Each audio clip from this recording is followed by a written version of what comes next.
First, here is a look inside the United Center in Chicago. It's day 2 of the Democratic National Convention. Today's theme, a bold vision for America's future. Former President Barack Obama is set to take the stage tonight. It comes after a momentous passing of the torch in the party. President Biden ended day 1 of the DNC yesterday by looking back at his own storied career and looking forward to Harris's official nomination today. Are you ready to vote for freedom?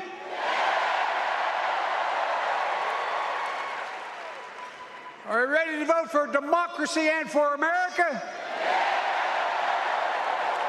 Let me ask you, are you ready to elect Kamala Harris and Tim Walz, President and Vice President of the United States? We're facing an inflection point, one of those rare moments in history when the decisions we make now will determine the fate of our nation and the world for decades to come.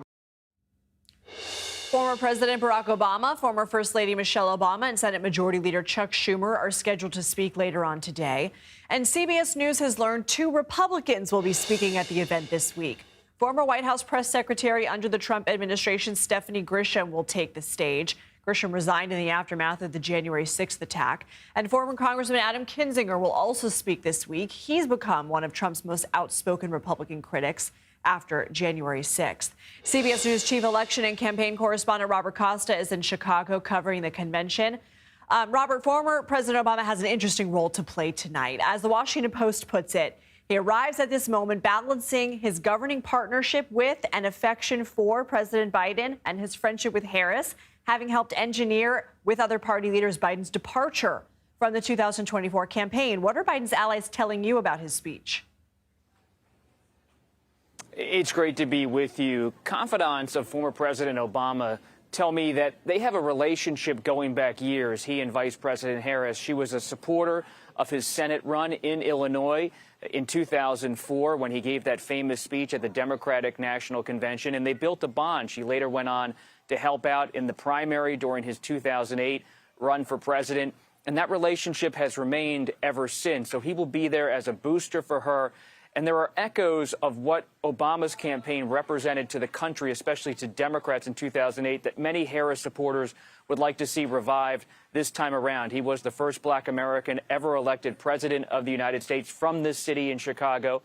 And here in Chicago, as the Democrats nominate Vice President Harris, they hope that there is a historic sense to her candidacy. But they're also looking to make overtures to those Biden voters. And that was what Monday night was all about, getting that Biden coalition on the train, politically speaking, with Vice President Harris, making sure members of labor were there. Sean Fain, the head of the UAW, I've spent a lot of time with him. He gave a rousing speech. You heard from former Secretary of State Hillary Clinton to make sure those Clinton Democrats are with Harris as well. So the traditional Democrats, Monday night, the Biden Democrats, they were there for Vice President Harris, and she was arm in arm with President Biden to show solidarity despite everything that's happened in the past month.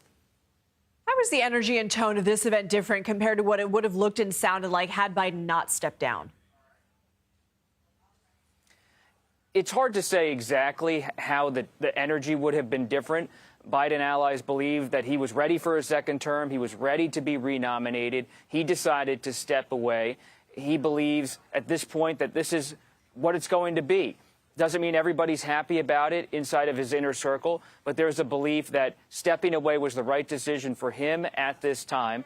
And there's a sense that he did what he wanted to do on Monday night. He's now on vacation with his family in California. He wanted to show thanks to the Democratic Party.